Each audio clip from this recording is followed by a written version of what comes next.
The Carmelo Anthony versus Kevin Garnett controversy exploded during the 2013 NBA season.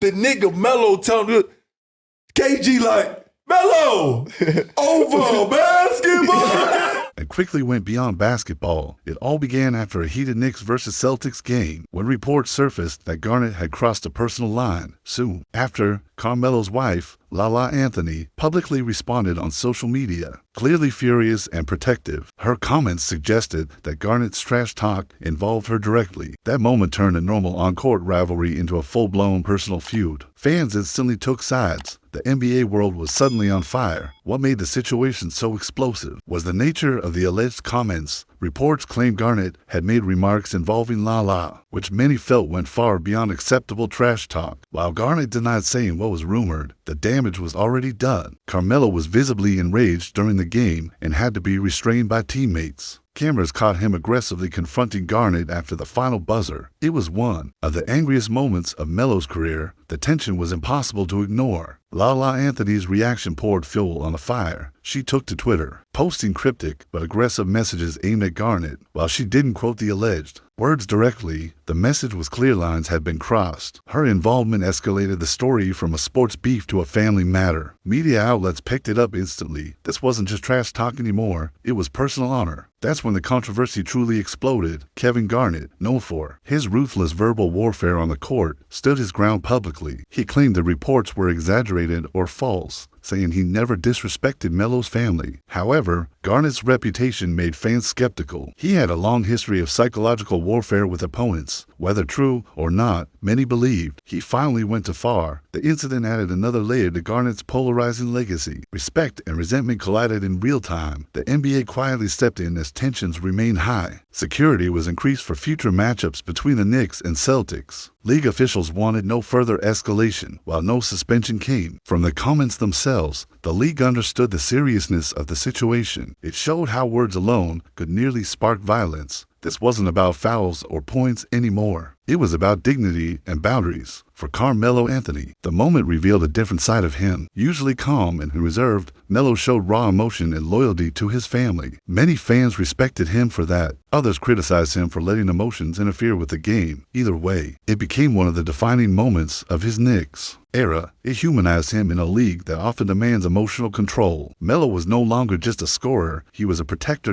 In the end, the Melo versus Garnett incident became a cautionary tale in NBA history. It highlighted how trash talk can cross into dangerous territory. The rivalry faded, but the moment never did. Fans still debate what was said and who was right. What remains clear is that some lines should never be crossed, and that night proved words can hit harder than any elbow. After the initial controversy, tensions between Melo and Garnett didn't simply disappear. Their games against each other remained heated affairs, with both players visibly trying to get under each other's skin. Melo would aggressively drive to the basket whenever KG was near, while Garnett used every opportunity to trash talk on defense. Even small gestures like smirks or eye contact became moments that fans dissected endlessly. Each matchup seemed like a mini war, with the media constantly highlighting the intensity. Commentators often mentioned how personal history added fuel to what might have been a normal rivalry. The Knicks-Celtics games became must-watch events purely for this ongoing saga. One notable game saw Melo intentionally trying to provoke Garnett. After a block, he yelled in KG's face, clearly referencing their past altercation, and Garnett responded with his signature stare down. Teammates had to intervene to prevent a physical confrontation. The crowd erupted, sensing history repeating itself. Analysts pointed out that Melo had embraced his role as an emotional fighter for his team. Garnett, equally stubborn, refused to back down. Fans quickly realized that this feud had layers beyond basketball. Ego, pride, and personal honor all collided. Off the court, the media kept intensifying the rivalry. Reporters dug up past incidents where both players had been involved in trash talk controversies. Talk shows speculated about whether Lala would continue to insert herself into the narrative. Interviews with Melo and Garnett occasionally included subtle jabs or dismissive comments about each other. Each statement was analyzed on social media for hidden meanings. Fans debated every word, creating memes and videos of their confrontations. The feud had now entered the realm of pop culture, far beyond just NBA circles. Their mutual dislike also impacted team dynamics. Celtics and Knicks teammates were frequently pulled into arguments, or tensions, coaches had to constantly remind players to stay professional. Melo's leadership style became associated with defending family and personal honor, while Garnett's approach leaned into intimidation and mental games. Both players excelled in bringing their teams together, but the rivalry always added extra pressure. Practices and matchups reportedly included strategy discussions specifically targeting the other. The feud was as much a tactical consideration as an emotional one. It affected how both teams approached the season. Social media became another battleground for their feud. Fans would create posts comparing their stats, highlights, and past incidents, keeping the argument alive year-round. Occasionally, Melo and Garnett would comment indirectly through interviews or cryptic tweets. This kept public interest high as speculation over hidden meanings ran rampant. Analysts even pointed out that both players seemed to thrive off the attention, using it to motivate themselves. What started as an on-court incident had evolved into a persistent public narrative. Every Knicks-Celtics game carried extra intrigue. Because of this lingering tension, another significant flare-up occurred during the playoffs. When both teams met in a crucial series, Melo and Garnett exchanged heated words mid-game that almost led to technical fouls. Cameras caught the moment in close-up, replayed countless times on sports channels. Fans recalled the 2013 incident and noted how old grudges clearly influenced the intensity. Melo's aggression was praised by some for showing passion, while others criticized it as reckless. Garnett, meanwhile, maintained his cool, but continued to verbally needle Melo at every opportunity. The stakes were high, both professionally and personally. The rivalry also extended into charity games and off-season events. Both Melo and Garnett attended summer leagues or all-star events, and subtle digs or competitive displays would occur. Even in casual settings, fans noticed a certain tension in how they interacted. The press often asked direct questions about each other, further stoking the fire. Both players became adept at deflecting with humor or vague answers, but the underlying rivalry never fully disappeared. Their personal history had created an invisible battlefield. Even a handshake photo would be dissected for signs of animosity. In interviews later in their careers, both reflected on the feud with mixed feelings. Melo admitted some moments were fueled by emotion rather than logic, while Garnett maintained he never intended to cross personal lines. Despite this, respect for each other's skill remained. Analysts noted that such rivalries, while personal, often elevate players' performances. Every time they met on the court, both played with an edge not seen in other matchups. Fans continued to debate whether it was genuine hate or competitive drive. Regardless, it became a defining narrative of their overlapping NBA years. Their rivalry even influenced younger players who grew up watching them. Coaches would reference Melo versus Garnett matchups as examples of how mental games can affect performance. Many players studied their techniques for handling trash talk and emotional provocation. Social media retrospectives and highlight reels kept the story alive for new generations. The feud became an unofficial case study in sports psychology. Melo's loyalty and Garnett's intimidation style were both lessons in how personalities shape the game. The NBA world learned that personal feuds can leave lasting legacies beyond stats. Finally, as both players retired, the feud slowly mellowed but never completely disappeared. Occasional interviews would reference past battles with a mix of humor and lingering edge. Fans continued to discuss who won the personal side of the rivalry. The Melo-Garnett saga remained a memorable chapter in NBA history, symbolizing how passion, pride, and personal honor collide in professional sports. Even years later, the story serves as a reminder that on-court rivalries can become deeply personal and unforgettable. The fire they sparked continues to resonate across basketball culture. In the end, the Carmelo Anthony versus Kevin Garnett feud became more than just a series of games. It was a story about pride, passion, and personal boundaries. What started as on-court trash talk evolved into a full-blown rivalry that fans, media, and players would remember for years. It showcased how emotions can drive performance, for better or worse, and how family and honor can influence a player's intensity. While the rivalry sometimes bordered on chaos, it also highlighted the respect that comes from competing at the highest level. Melo and Garnett left behind a narrative that transcended statistics, proving that the mental and personal battles in basketball are just as gripping as the physical ones. Their saga remains a defining moment in NBA history, a reminder that some rivalries never truly fade, they only evolve.